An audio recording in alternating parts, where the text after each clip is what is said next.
Assistant virtuel, un nouveau métier du web qui n'est pas si nouveau que ça, mais dont certains ignorent encore beaucoup de choses pour pouvoir réellement se lancer. Si vous souhaitez vous lancer dans ce métier mais que vous n'avez aucune idée de ce qu'est un assistant virtuel, ou si vous souhaitez connaître les étapes pour y parvenir, vous êtes au bon endroit. Toutes les réponses se trouvent dans cette vidéo. Bonjour et bienvenue avec l'équipe de Tricks Online. Commençons par définir ce qu'est un assistant virtuel. Un assistant virtuel est une personne qui accompagne à distance une autre personne ou une entreprise dans la réalisation de ses projets. Il peut travailler en tant qu'indépendant ou pour le compte d'une entreprise.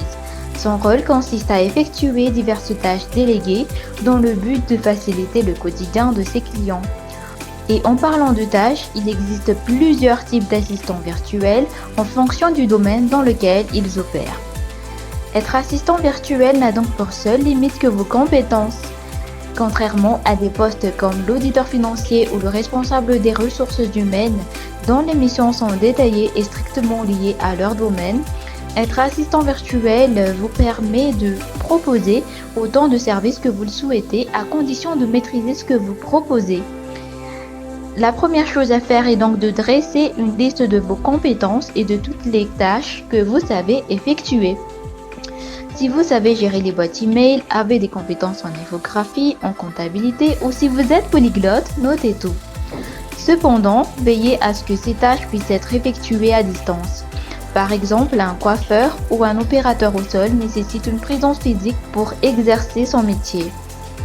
Ensuite, vous devez procéder à la tarification de vos services. Pour cela, renseignez-vous auprès de groupes d'entraide ou effectuez des recherches sur Internet. Veillez à être cohérent et positionnez-vous par rapport aux autres personnes qui proposent des services similaires aux vôtres. Vous avez le choix entre la facturation horaire ou forfaitaire et n'oubliez pas de fixer un seuil minimum. Considérez également toutes les charges de fonctionnement. Une fois que vous ayez établi vos prix, il est temps de rechercher vos clients. L'avantage si vous travaillez pour une entreprise, c'est que celle-ci se chargera de trouver des clients pour vous. Cependant, si vous souhaitez travailler en tant qu'indépendant, vous devez créer une présence en ligne pour augmenter votre visibilité. Inscrivez-vous sur différentes plateformes et réseaux sociaux qui regroupent vos clients cibles. Vous pouvez par exemple rejoindre codeur.com ou Malte. Avec un profil bien optimisé et une description détaillée de vos services, les clients vous contacteront facilement plutôt que de devoir chercher des personnes qui exposent simplement leurs services de manière générale. C'est ensuite lors de vos échanges avec les clients que vous discuterez de toutes les conditions nécessaires.